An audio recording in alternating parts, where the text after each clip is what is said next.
ThinkTech Hawaii. Civil engagement lives here.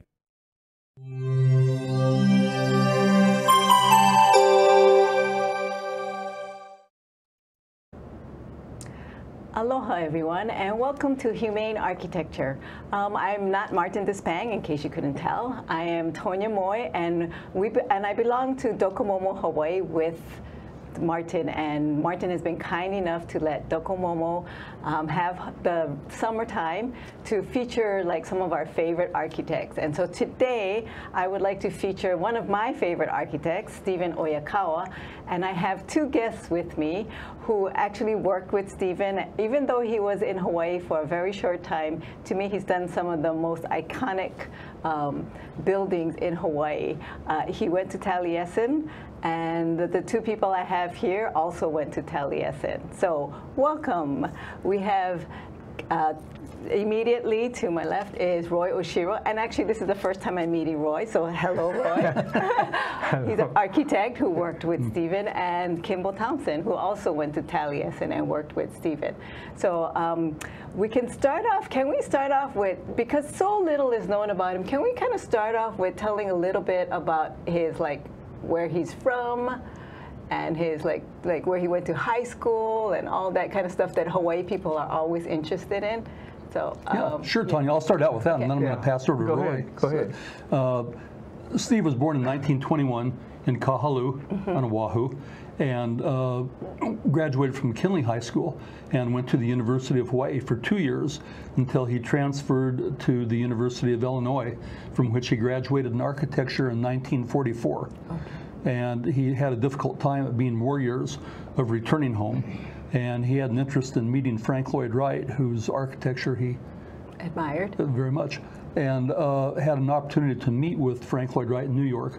And Frank Lloyd Wright invited him to come study at Taliesin, which he did for, I think, a very short time, like about 3 months. And then he ended up coming back to Hawaii and went back to study or work at, be an apprentice and an architect at Taliesin for 12 years, beginning in I think 1946. Okay. Roy, you take it from there. Well, can we show the slide? We have the first slide.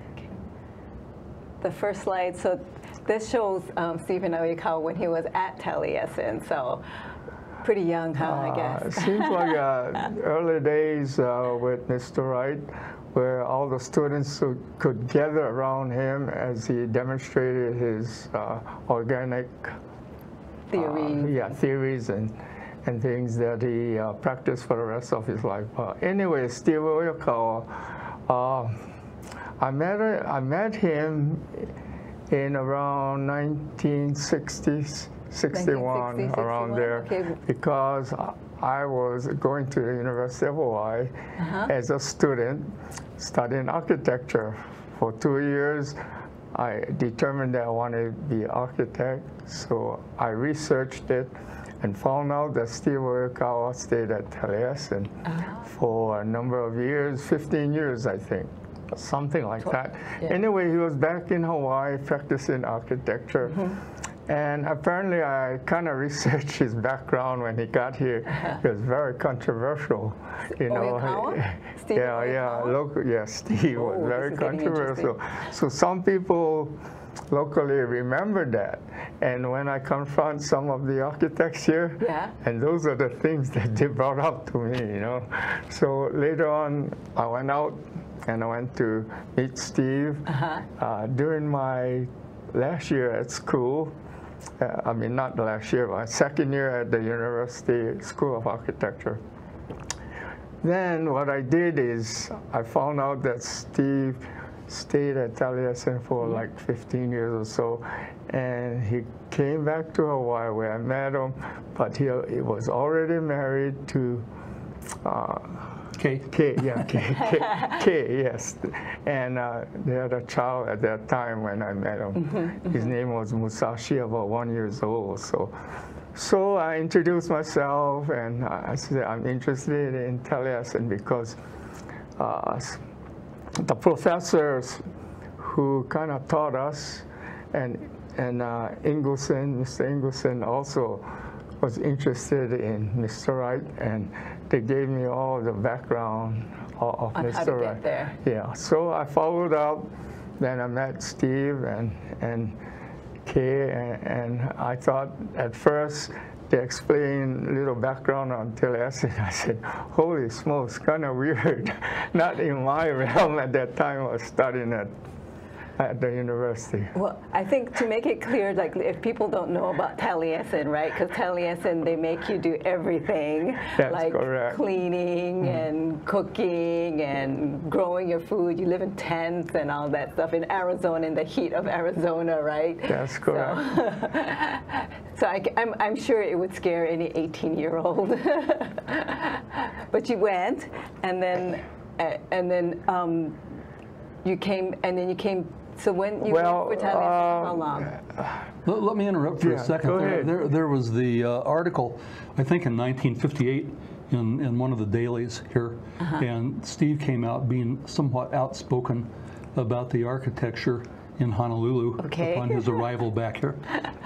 But I do think he did preface it by saying that he did come from studying at Taliesin, so he may have had a bit different attitude about it. And I don't think a lot of people would disagree with what he said. I think a lot of it's very appropriate today and all that, but I guess it was considered very outspoken at the time. So maybe that's the controversy, you know? Okay. Yeah. So from, I do have slides of some work that he did. It's kind of chronological, so I have some of the, we can go to the next slide, which is some of the houses that he did. This is like when he first came back, or in the early 60s, right? These houses. Yeah, Roy actually worked with Steve, so I'll let him fill in on that. But I think his earliest commissions were residential, and this one goes back to 1960, and it's the Yamaguchi house in Kahala that Roy and I went in, and it's next door to another house, and the original clients are still living in these houses. Do we have the next one too? Is that theirs? No, is that the same? Is that the same house, or that is the same house? Yeah, I think so. It is. Yeah. So, but it's very it's kind of Frank Lloyd Wrightian, prairie style. You're absolutely correct. It's more or less the prairie style with brick and natural material. Yes.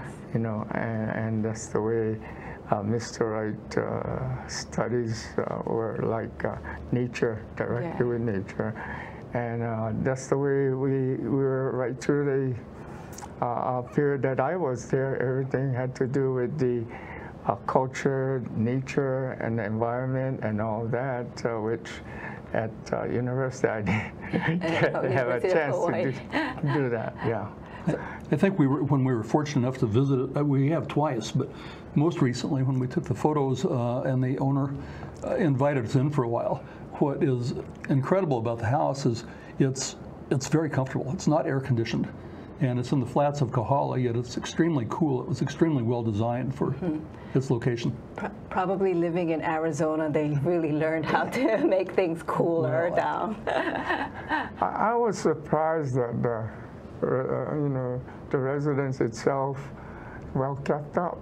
That's really good. Nice. You know, I was. They must really like that house then.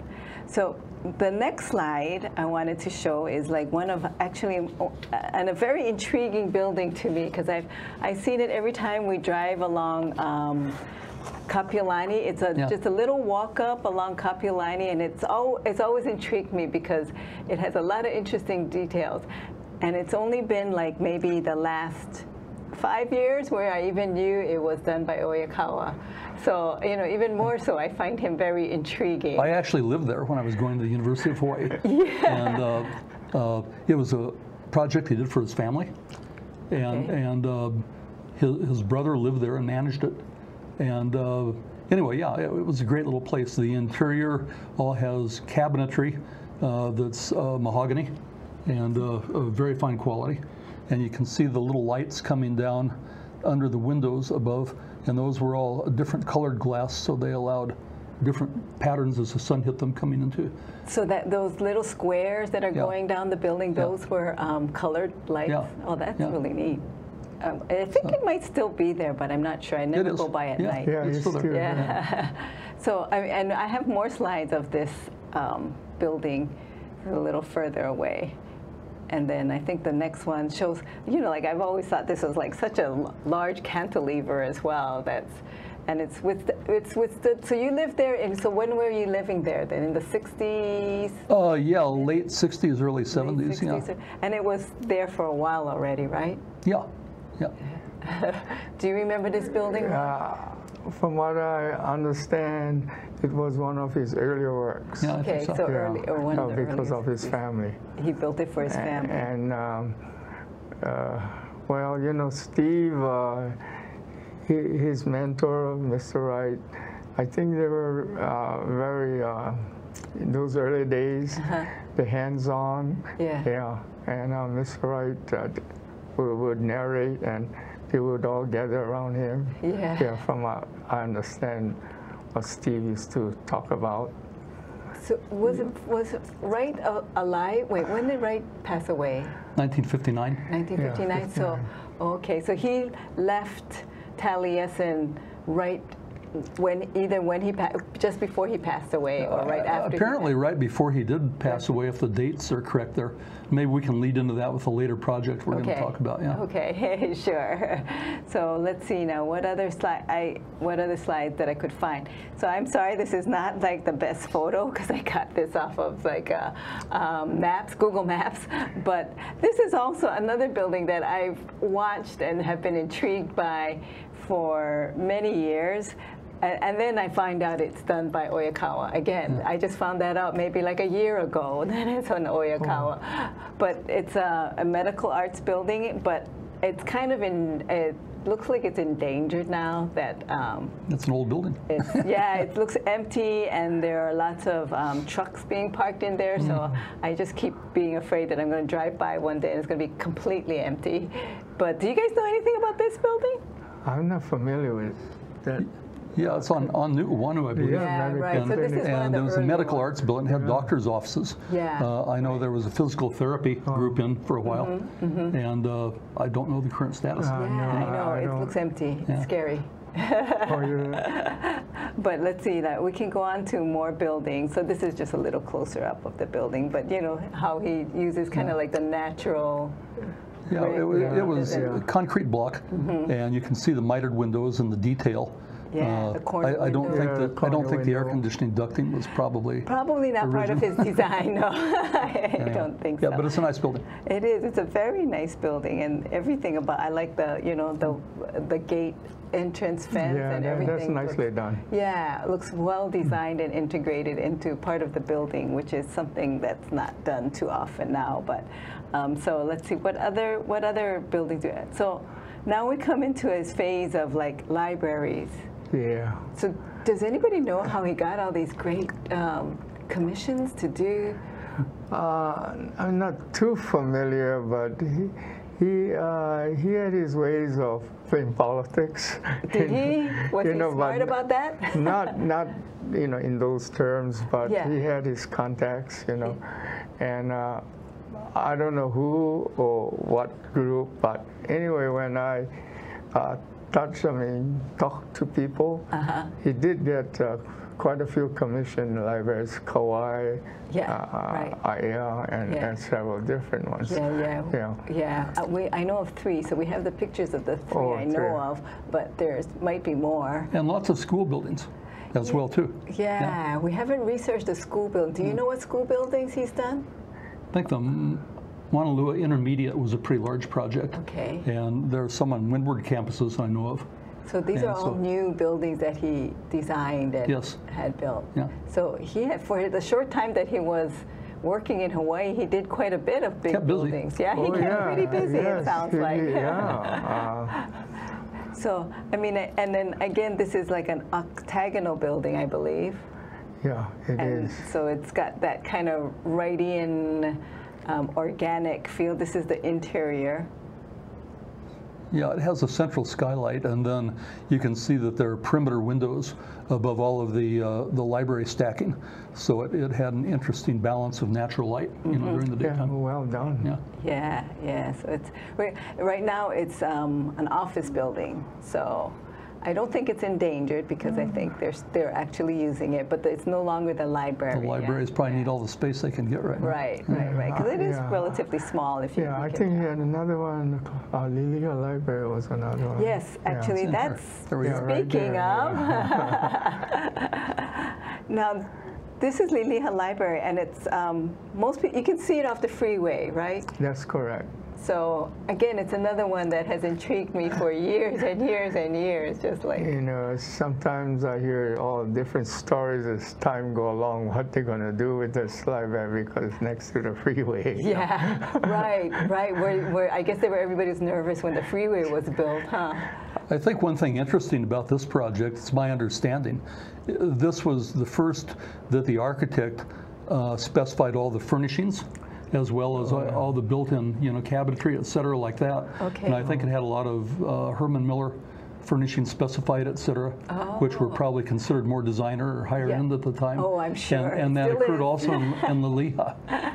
I mean, on Kauai as well. Oh, okay, So okay. I think this was the first. Yeah, so I have quite a few pictures of this Lilia Library, and I just remember finding out, it was done by this architect, Stephen Oyakawa, and it was Taliesin, and then it was like, oh, no wonder. Yeah, one of the few buildings that he had the parking upstairs. Right. So there's a ramp on the side of it. Right, which is sometimes not the best, but it's but it's really nice. I mean, even like this. I mean, it's sorry, it's not the best picture. They haven't mowed their lawn, but I thought it was just so nice that they even like just the bench. The details of just the bench, the way it cantilevers out. I thought. It's so nice, and then the moon gate on the in that side there. I just thought, and the curve, instead of just coming straight down, there's this little curve in it that just adds so much texture and interest to this building. So I think this was, I guess, still before you guys' time, right? That's correct. Yeah. So when did you when did you work for Stephen? Well, see, I was at Taliesin maybe like 61 through 67. Okay. So, Wow, you were there quite a while. Oh, yeah. Very long time when Mrs. Wright had, taken over. Taken over the architectural side, which Wesley Peters handled with Jack Howell. But you had Giovanna also was there at the time doing the dance program, Is that one of Wright's children? Or yes, the daughter. daughter. Okay. And she had those. So when I got there, kind of a mixed feeling because of Mr. Wright's death around 2 years hence. Yeah. So, I mean, it wasn't all organized, people going here or there. So when I got there, they were moving to Wisconsin. So I really didn't meet all the whole faculty. Really? So first thing I did is, okay, you're going to Wisconsin, here's your So you went to Wisconsin? ID, and a car that you're going to go with in a caravan. Oh, really? So I really didn't meet Mrs. Wright and the whole group at that time, except that when I got there was a sandstorm coming up, and I thought I was in real desert. Coming from Hawaii, I'm sure it was pretty said- So did your driver, as I Yeah, Ken Lockhart. I said, hey, Ken, what's this? And he had the windshield going, because of the sandstorm. And I thought, wow, this is a desert. Oh, that's my first Arizona experience at Taliesin. Oh my goodness. Maybe a little background is appropriate. The original Taliesin is in Wisconsin, Spring Green. It's about 40 miles outside Madison. And so the fellowship is the school and the architects and the whole group were known. Spent the summers in Wisconsin and all that. And in the winters, it just became too cold. So they decided to go, starting in the mid-30s, to Arizona. Yeah. And so there was this migration that always occurred. And Right. Roy was lucky enough to get there right before the migration. Oh dear. So I guess our next slide, I think we might still be on the Lilia Library. This is the interior skylight. Again, it shows his kind of his interest in this organic architecture, And so I think the last actual project that I have of his is this, well, not actual, I have one more, which is the dorms, but is the Lihue Public Library, which is in Kauai. So this was in the later 60s, right? I think so. One of his later projects, right? So were you involved? Were you working for him no, at this time? You still hadn't come back yet. Actually, Lihue may have been after the university. I'm thinking. I'm not really sure. Be interesting. We should research that and see. Yeah. But Lihue Library, I mean, I've always been just in awe of its beauty. So did he ever talk to you guys about it? Like, some people say it's supposed to look like an open book. Some people say it's like soaring wings, so you can fly when you learn. And you know, I've just heard all kinds of stories about what they think it should be, what it represents. But did he ever say anything? I haven't. Didn't have any controversy over the library. Yeah, I think it's probably just appropriate to the site, and I think the way that it allows natural light to come in. Yeah, it's a beautiful library. It's if we can see more of the slides, maybe we can see. And actually, you know, going to it, it's a really hard building to photograph. I mean, it's so much more beautiful in person than it is in photographs. And then, yeah, on this one, it kind of reminded me of the TWA. Oh, yeah. Sure. So that's why I thought, oh, maybe it's the one that it's supposed to be flying. It soars up into, you know, for education. So tell me a little bit, though, about Stephen Oyakawa as a person. So you worked with him, and you knew him. Was he, like, quiet, or was he a gregarious kind of a guy, or what? What was he like? I always found him normal, very thoughtful, you know, and very into and sharing of his projects and what he was doing. And I didn't come along until 1968, so Musashi was probably 10 or 11 years old then. Okay, his son. You know, yeah. And so he seemed to be a good attentive father. And I remember him meditating and being, I believe, into martial arts as was Musashi at the time. And but Roy spent more time. I mean, you actually worked with him in the office. I did work with him in the office, and well, he did meditate, like Kim says, in the morning. We come in there in the morning, and I said, "Oh, okay, whatever." So, be quiet. So Charlie and I, he's adjustment, worked with Steve for a number of years. And we just do a meditation for maybe 10, 15 minutes to get our thoughts and ideas in line, you know, before we start working. That's interesting. Was he in Manoa or was he in Kailua then? It was in Kailua at that time. Okay. Yeah. That's So we're going to go to, I guess, one of the last few slides, if we can show the rest of their slides. So this was also a big project, right, that he got. That's correct. So, and I think, was this controversial? It was a little bit, right? Well, you know, people say from, you know, rubbish can to whatever, you know, you hear that all over still the time. Organic. I thought he did, as a dormitory is concerned, for the space and all that. I think he did a very good job, because people don't realize about the difficulty. The difficult, let's say, on the shading panels on the exterior.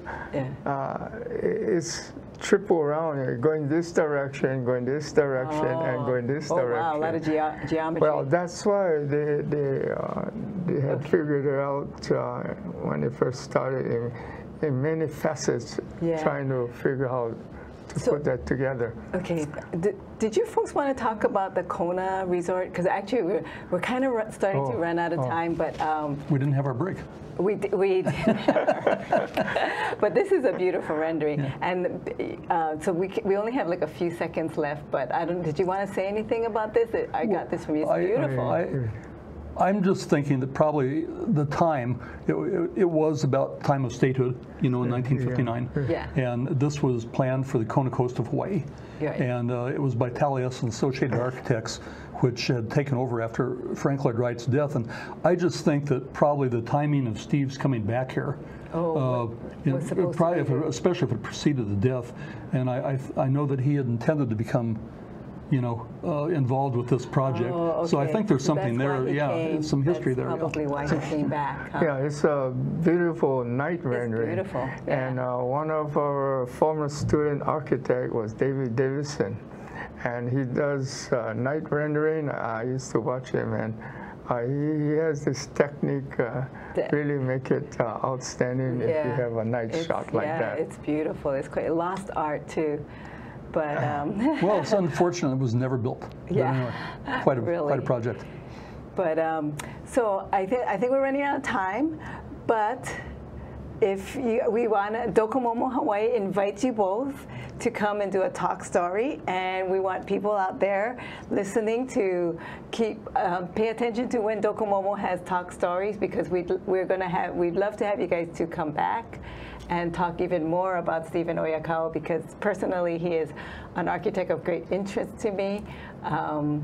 He has like some really unique buildings, and I think we can research and find even more for the next talk story. So maybe people can come and watch it. And I think we thank you very, very much for being with us and for sharing whatever you know about Stephen. One quick thing I forgot to say: when did he pass? When did he leave Hawaii and pass away? I think people are always kind of curious about I that. think mid-70s, and I believe he passed away in 1980. He had gone to Colorado and was working with a colleague. With who? A colleague from Taliesin. A colleague yeah. from Taliesin. Yeah. He went to Colorado. Kelly Oliver, actually. Yeah, Kelly Oliver. Okay, and then he passed away in 1980 in Colorado. Yes, he did.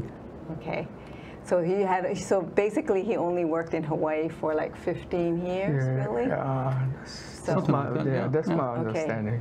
So thank you again. Thank you everybody for listening. Stay tuned for more humane architecture. Next week there'll be another really interesting Docomomo Hawaii talk, and we hope you folks all come to our next Docomomo Hawaii talk story, and keep watching us on Facebook and Instagram, and we will post when we have these two lovely gentlemen on our talk story to talk more about Stephen Oyakawa, or at least about Taliesin. Maybe we'll find out even more about Taliesin, what it was like there. So thank you, everyone. Thank